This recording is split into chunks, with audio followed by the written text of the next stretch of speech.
নমস্কাৰ বন্ধুসকল, আপোনালোকক পুনৰবাৰ মোৰ চেনেলত বহুত বহুত স্বাগতম জনাইছোঁ। বন্ধুসকল, যোৱাকালি 31 আগষ্ট তাৰিখে NSDLEডৰ যিটো ফাৰ্ষ্ট ছেমিষ্টাৰ আছিলে কোৰ্ছ 501, 502, 503 পৰিণামটো দিলে, ফলাফল দিলে।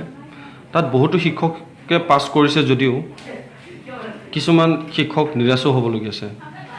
তাৰ মাজতে কিছুমান শিক্ষকে ভাল ভাল নম্বৰ পাইছে যদিও দুই এগৰাকী এনেকুৱা শিক্ষক আছে যিসকলে নেকি 100%তকৈ বেছি নম্বৰ পাইছে।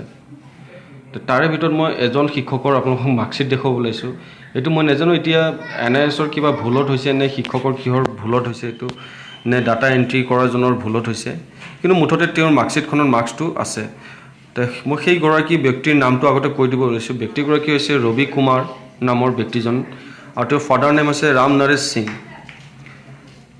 সেই ব্যক্তিগৰাকীৰ বা সেই শিক্ষকগৰাকীৰ যিটো ৰিজাল্ট আছে, ৰিজাল্টত যদি আপোনালোকে 501ৰ যদি থিয়ৰীৰ মাৰ্কছটো চায়, তেওঁৰ থিয়ৰীৰ মাৰ্কছটো আছে 84 মাৰ্কছ, য'ত নেকি আমাৰ থিয়ৰীৰ মাৰ্কছ আছিল টোটেল মাৰ্কছ 80, আৰু 80 জেগাত তেওঁ পাইছে 84 মাৰ্কছ।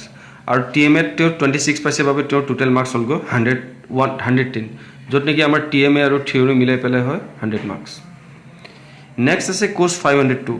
502ত তেওঁ থিয়ৰীত পাইছে 90 মাৰ্কছ, য'ত নেকি আমাৰ টোটেল মাৰ্কছ আছিলে 80, আৰু সেই TMA 26ৰ লগত তেওঁ 90 মিক্স কৰি পেলাই তেওঁ মাৰ্কছ পাইছে টোটেল 116 মাৰ্কছ। আৰু কোৰ্ছ 503ত পাইছে তেওঁ 89, য'ত নেকি কোৰ্ছ 503ৰো থিয়ৰীৰ ফুল মাৰ্কছ আছিলে আপোনাৰ 80, আৰু 80ৰ ভিতৰত তেওঁ পাইছে 89, আৰু TMA 27 মিলি তেওঁ হৈছে 116। তো এনেধৰণে এজন শিক্ষকে তেওঁ তিনিটা বিষয়তে তেওঁ 100%তকৈ অধিক নম্বৰ পাইছে।